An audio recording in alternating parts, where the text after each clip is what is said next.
sport xabarlari. Assalomu alaykum. Sport xabarlari taqdimoti bilan studiyada Jasurjon Dehqonov. Bugun poytaxtimizdagi Olimpiya va Paralimpiya shon-shuhrati muzeyi va Chirchiq davlat pedagogika universiteti bilan hamkorlikda tadbir tashkil etildi. Sport mening hayotim mavzusida bo'lib o'tgan tadbirda universitet talabalari sportning arqon tortish, shaxmat, shashka va stol tennisi bo'yicha bahslarda ishtirok etdi. Bu haqda Chirchiq davlat pedagogika universiteti o'qituvchisi Davron Abdurahimov shunday fikr bildirdi.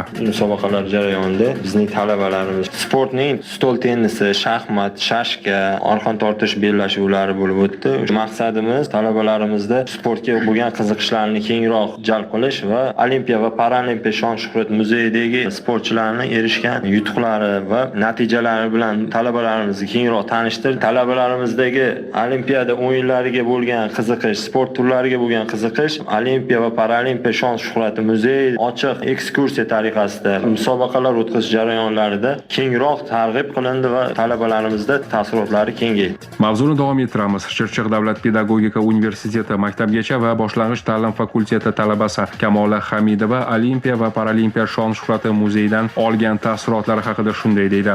Biz maktab, bog'cha va sport maktablarida tahsil beramiz. O'sha bolalarga yetkazish uchun eng kerakli ma'lumotlar, sport, yutuqlar, prezidentimizga berilgan sovg'alar bor ekan u yerda. Hammasidan xabardor bo'ldik. Bu yerda tashkillashtirayotgan sport musobaqalari muzey xodimlari va Chirchiq davlat pedagogika universitetining ustozlari yordamida tashkillashtirildi. Ularga kattakon rahmat aytamiz. Ushbu musobaqada shaxmat sport turidan qatnashib ikkinchi o'rinni egalladim. Musobaqalar juda ham yaxshi, ko'tarinki kayfiyatda, qizg'in bellashuvlarga boy bo'lyapti. Taassurotlarimiz juda ham yaxshi. Talabalarga avvalambor sportda bu g'alaba juda ham muhim. G'alabaga bo'lgan intilishlarini, undan tashqari ushbu sport turlarida yanada ommalashishga xizmat qiladi. O'ylaymizki, bundan keyin ham xuddi shunday hamkorlikdagi musobaqalar, sayohatlar juda ham ko'p bo'lishini so'rardik.